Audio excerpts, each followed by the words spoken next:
Hello and welcome to the second episode of His Class Football with me, Luis Perez. Today we're going to be talking about the first phase of the quarterfinals. So we got Chelsea, Palmeiras, PSG, and Bayern Munich looking to the next phase. So we're starting with the first match, Palmeiras and Botafogo.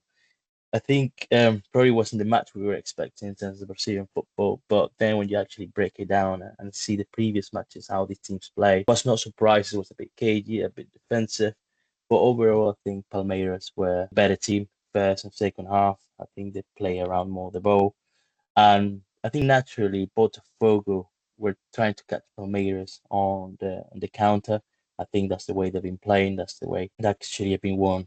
They've been winning some of the tournaments that were in the past recent years. So it was not surprised, but I think it still was a lot of quality in the game, especially in the midfield area. But then at the end, it was a moment of magic from Paulinho, and it was an incredible goal, I think.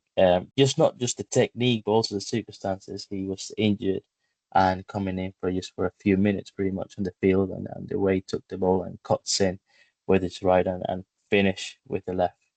I think the keeper could have done more, but still, I think one of the defenders gets in the way, goes below his feet. Obviously, the visibility of the keeper is a bit harder to get there.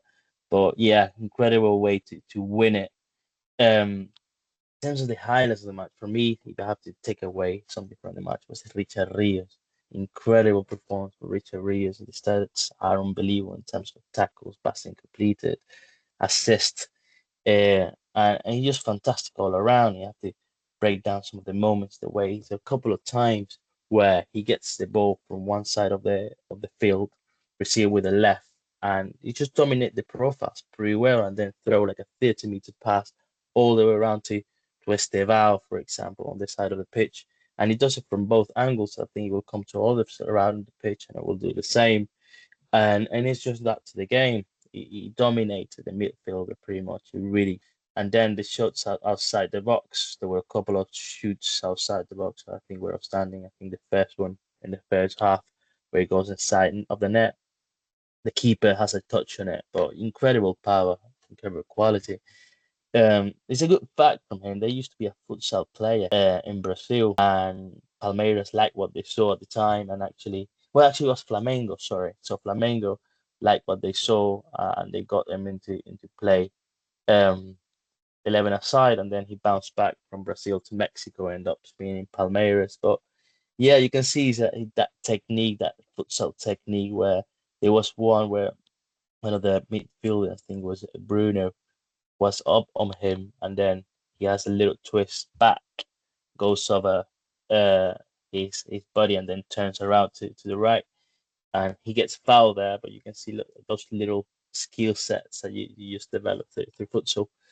Um, yeah, and it's not surprised that big clubs in Premier League after him.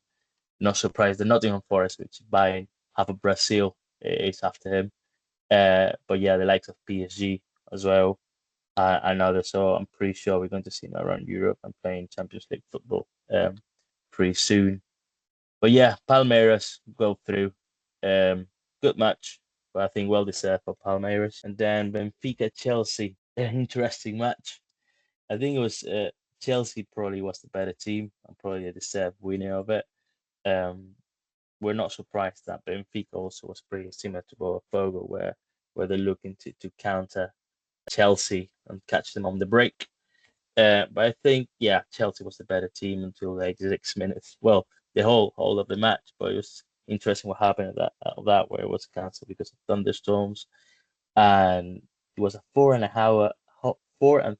hours and 38 minutes wait that the game was stopped, and yeah, they came back, and then minute 90 plus uh, Fergie time cross into the area, and then handball, pretty controversial. I think it was ridiculous to be honest, because obviously um, it's a natural position when you jump, and then the ball bounces back, and the rules these days. But I think it's not common sense in terms of how that ball is jumping into the hands of the defender.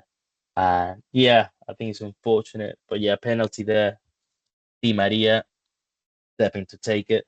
and take it with class. Very, very unbelievable class. Straight down the middle, taking a penalty at that time of the match and finishing in that way. I think is it's incredible.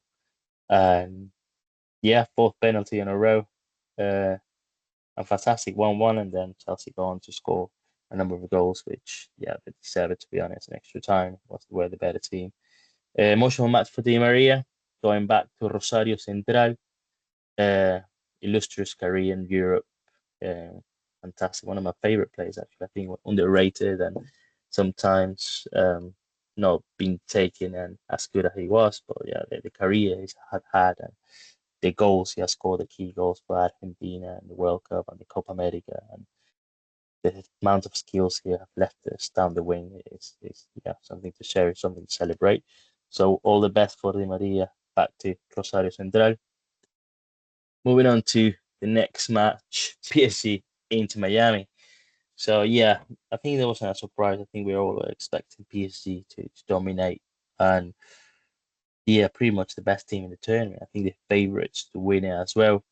But yeah, I think the first half was pretty the cruise pretty much. I think they were going to score more goals, but they seemed to lower down the gears as the match went on. And yeah, Inter never had the chance throughout the game. Messi had a little bit of moments of brilliance, that pass to Suarez over the top of the defending, and a couple of times actually driven Nuno Mendes, which is and look at the stats, and apparently no one in the season so far have managed to get past Nuno Mendes. So Messi, with those couple of times he got past him, have done it more than Mo Salah and yeah, the likes of Jamil Jamal. So the guy still got it. Uh, but yeah, I think PSG was too much for Inter Miami, especially physically, the way they were pressing. Even after 4 goals, you got the three at the top, pressing very high, rotating. Kvaratskhelia especially tracking back.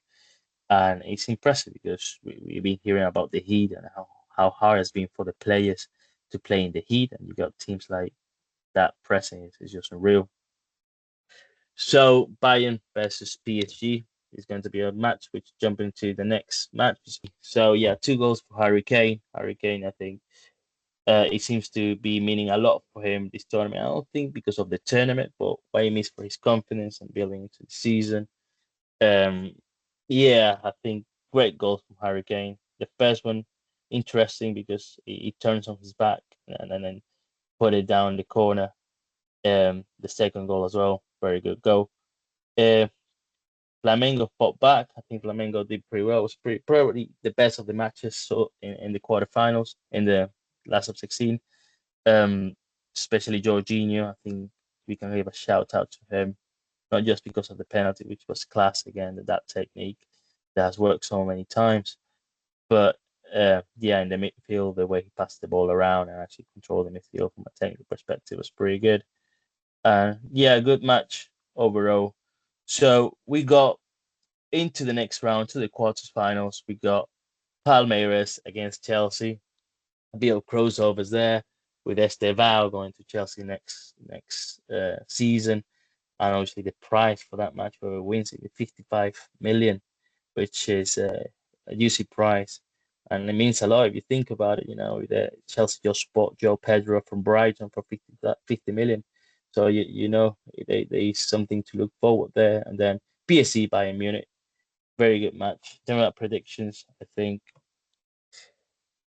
I'll go with Palmeiras against Chelsea. I fancy Palmeiras. I like the way they play, and I like to see a Brazilian or South American team to go through.